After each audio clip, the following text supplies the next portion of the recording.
What's up, everybody? Welcome to another episode of FAQOV with your host, Phil Freeman, where I answer all of your questions having to do with singing and speaking and using your voice in a happy and healthy way. And today's topic has to do with steps to getting a gig.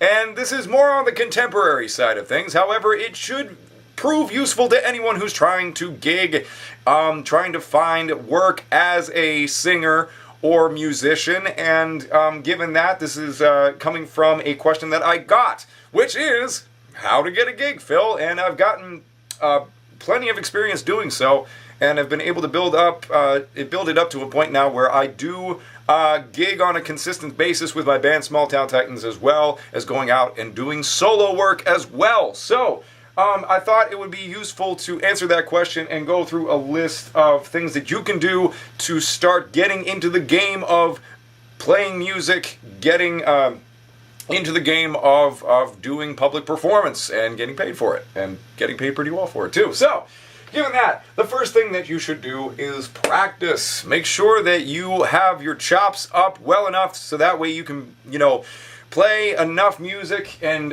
build your repertoire to a point where you can do about 2 to 3 hours of music. This can make, and usually what you want to do is do 80% covers, do covers of other people's songs, and 20% your own. And then as you keep going, as you keep building a following, balance it out to maybe 50-50, or if people get really, really into your original stuff, go ahead and do 80% your own stuff and then 20% covers. But it's all about building up that repertoire, building up that clout, building up your reputation. So, those are two things that need to happen before you can go out and start getting gigs on a consistent basis and get paid for it. So, and the best way to get out there and to network, and to do it for free and not have to, pay anything. Maybe you have to pay a cover at the door in order to do that. But go to open mics. Look up the open mics that are in your area. Go out there, because there's some really, really great opportunities to network with other musicians, with other people who know what they're talking about, who have had maybe a little bit more experience in the field than you have, and can give you really constructive criticism and provide a stage for you to keep practicing and making progress on your work. I actually had the privilege of hosting an open mic at a place called The Cove, and did that for 3 consecutive years, and saw a lot of great people come in and build their talent, build their repertoire, and some of them just did it for a hobby, just for fun, and others did it so that way they could build their profession, to be able to get paid for what they do. And some people actually got gigs through going to the open mic and showcasing their stuff. So go to open mics, network with people, and also get the gumption to street perform. Go out there. There's nothing more humbling than to go out in public, and make sure that you do check with local authorities to make sure that you don't need to get a permit, and if you do, to apply for the permit that's needed to street perform. But go ahead and go out there and get in the street and perform your stuff. There's nothing more humbling than putting out your tip jar and seeing what the people say and seeing how people react. And I've made quite a bit of money as a busker, and that's another term for it, street performing, busking. I've made quite a bit of money doing that over the years that I've decided to do so. So that's a really, really great outlet for performing your stuff and building your repertoire as well, and your reputation. So, and also something else that might be worth doing, also try to sell some merchandise. If you have a demo, if you have a really nice professional demo that you feel is worthy of selling, by all means, include it in what you're doing at the street performing. Take it to the open mic. Give it to people. Network. Can't stress that enough for number 3 and number 4. And number 5, conferences. Look up conferences. Music conferences that are around your area, something that you feel would be worth going to.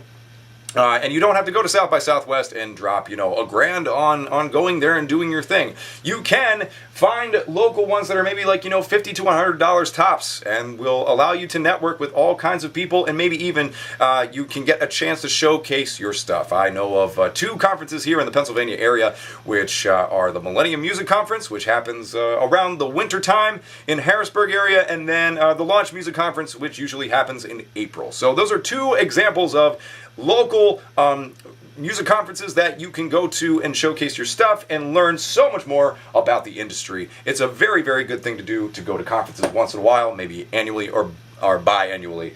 And then also another thing to add on top of that, bring value to the table. offer to open for somebody without, and say, oh, we don't need a guarantee.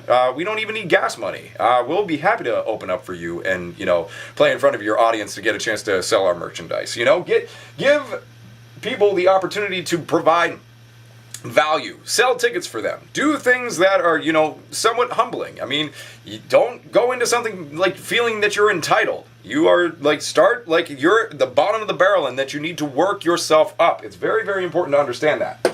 Offer to open up for people. Really, offer to help. That's the most important thing. Offer your help in certain fields. Help another musician, help another songwriter. Help them, work with their merchandise in exchange for, opening up for them. Run their merch table. There's all kinds of ways to really get yourself in a foot in the door as far as getting a gig. So hopefully these steps will help you and guide you into getting into this industry. These are the steps that I have used in order to get there. There's a lot of grit, a lot of consistency that's needed, and there's a lot of time that goes into it as well to keep perfecting the process. And even to this day, I use this. And it never stops. You have to keep networking. You have to keep doing things to keep the cycle going. And that's actually something that I covered in the last episode, which is the cycle of confidence and how to keep yourself from getting too egotistical. So, given that, ladies and gentlemen, I hope that really helps with anyone that's for you, with anybody that's out there that's trying to get a gig or get into it, what it takes. So again, practice, practice, practice. Make sure that you're building your repertoire, that you have at least 2 to 3 hours of music that you can perform effectively and efficiently. Go to open mics to network, go to street perform to, to test your stuff with the open public, and go to conferences, network with other people, get in touch with other people, get their contact information and stay in touch. And always offer your value, offer to open, offer to help. Bring value to the table of the people that you're networking with. Don't try to go into a situation and ask, what's in it for me? Bring something to the table and help them. Very important to understand. So, ladies and gentlemen, thank you so much for tuning in for another episode of FAQOV, and practice makes progress, as always. And with that, you can go and find your voice. Take care. Until next time.